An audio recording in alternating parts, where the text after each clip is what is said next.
Hello friends, today we will discuss about the ecological succession type. कल वाली video में आपने देखा कि सक्सेशन क्या होता है, अनुक्रमण क्या होता है, किसे कहते हैं अनुक्रमण। आज हम पढ़ेंगे अनुक्रमण के प्रकार। यह अनुक्रमण कितने प्रकार का होता है। तो कल आपने जाना कि अनुक्रमण किसे कहते हैं। अनुक्रमण जो होता है दीर्घ अवधि में होने वाले परिवर्तनों के फलस्वरूप उत्पन्न होने वाली घटना होती है, जिसके कारण वहाँ के आवासीय संरचना में परिवर्तन होते हैं। ठीक है, तो जो ये सक्सेशन होता है मेनली 3 आधार पर वर्गीकृत किया जा सकता है, जिसमें पहला आधार है हमारा आवास के विभाजन के आधार पर, यानी कि जो जीव जंतु जिस आवास में पाए जा रहे हैं, कैसे आवास में पाए जाते हैं, कैसा क्षेत्र है वहां का, किसी क्षेत्र में जीव जंतु पाए जाते हैं क्या नहीं पाए जाते, या फिर कोई कैसा है, तालाब है क्या, टीले हैं क्या, पर्वतीय क्षेत्र है, किस तरह का क्षेत्र है, उस आवास के आधार पर जो पहला वर्गीकरण किया गया है, आवास के विभाजन के आधार पर जो पारिस्थितिक अनुक्रमण होता है मुख्यतः 2 प्रकार का होता है, जिसमें पहला है प्राथमिक अनुक्रमण और दूसरा है द्वितीयक अनुक्रमण। प्राथमिक अनुक्रमण किसे कहते हैं?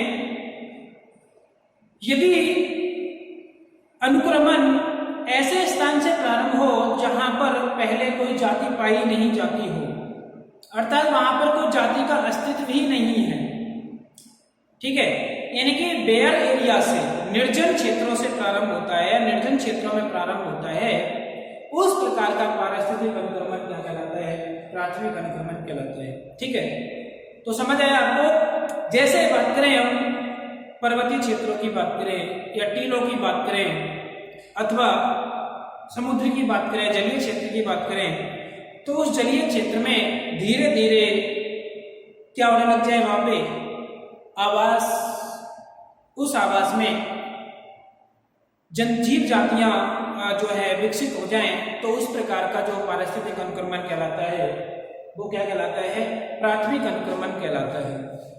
ठीक है, तो इस प्रकार इसको हम यूं कह सकते हैं कि जहां पर पहले किसी प्रकार की जीव जातियों का अस्तित्व नहीं है, उस क्षेत्र में यदि जीव जातियां पनपने लग जाएं, तो उस प्रकार का जो अनुक्रमण होगा प्राथमिक अनुक्रमण। दूसरा है द्वितीयक अनुक्रमण। द्वितीयक अनुक्रमण ऐसे आवास क्षेत्र में होता है जहां पर पहले समुदाय अथवा जातियां पाई जाती थी, परंतु वो जातियां किसी कारणवश नष्ट हो गई हो।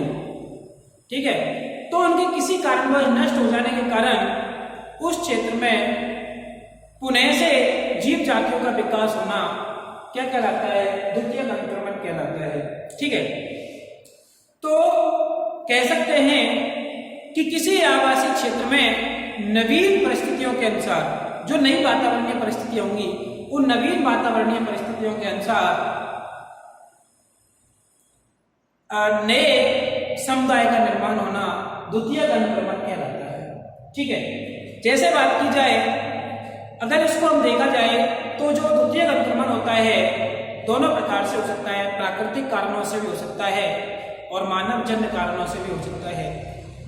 प्राकृतिक कारण तो क्या हो सकते हैं? सपोज कीजिए किसी आवास क्षेत्र में बाढ़ आ गई या फिर आग लग गई, आग लग जाने के कारण वहां का क्षेत्र क्या हो जाएगा? नष्ट हो जाएगा, अथवा बाढ़ आ जाने के कारण वहां पर जलमग्न क्षेत्र हो जाएगा, तो वहां पर पाई जाने वाली जीव जातियां नष्ट हो जाएंगी। तो इस तरह से वो वहां पर जो समुदाय था उसमें जीव जातियां नष्ट हो गई, उसके स्थान पर धीरे धीरे ग्रेजुअली, क्रमिक रूप से नवीन वातावरणीय परिस्थितियों के अनुसार नई जीव जातियों का विकास होने लगता है। इस प्रकार का जो अनुक्रमण कहलाता है द्वितीयक अनुक्रमण कहलाता है।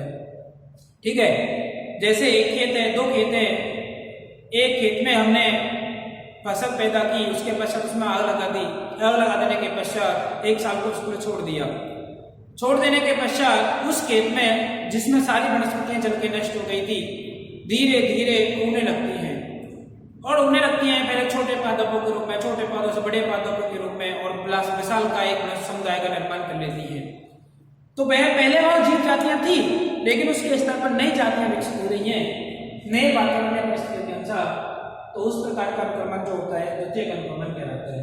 तो ये तो था आवाज के विभाजन के आधार पर।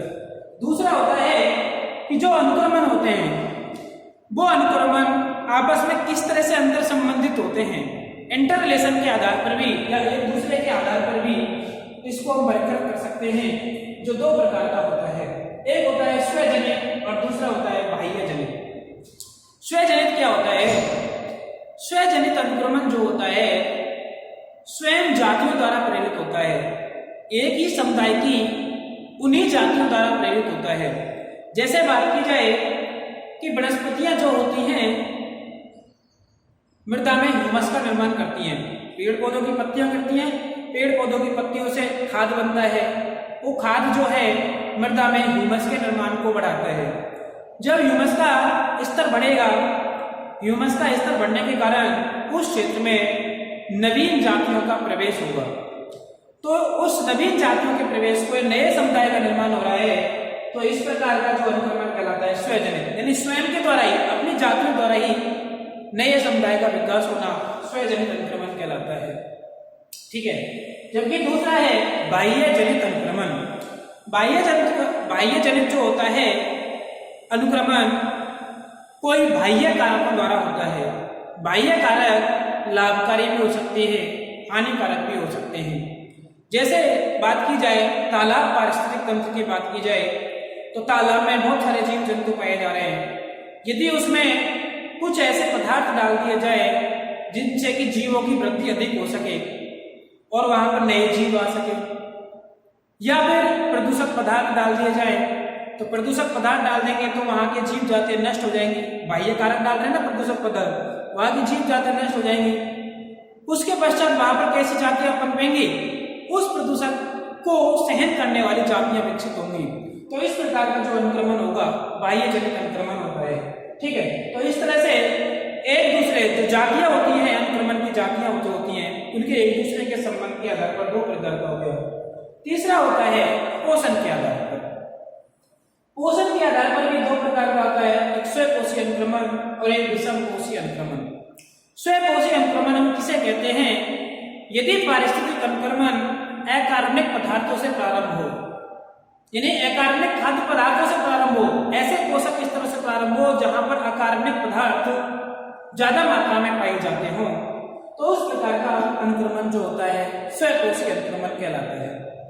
जबकि दूसरा जो विषमपोषी अनुक्रमण है, यदि ऐसा अनुक्रमण जो मृत कार्बनिक पदार्थों से प्रारंभ होता हो, जैसे जीवाणु विषाणु जो है मृत पदार्थों को क्या कर देते हैं, अपघटित कर देते हैं और वहां पर नई जातियां विकसित होने लगती हैं, तो उस प्रकार का अनुक्रमण जो होता है विषमपोषी अनुक्रमण कहलाता है। इस प्रकार के अनुक्रमण में जो विषमपोषी प्रकार का अनुक्रमण है, इसमें अधिक मात्रा में ऊर्जा रिलीज होती है। ठीक है। तो इस तरह से जो पारिस्थितिक अनुक्रमण के प्रकार होते हैं, तीन आधार पर इसको वर्गीकृत किया गया है। Thank you.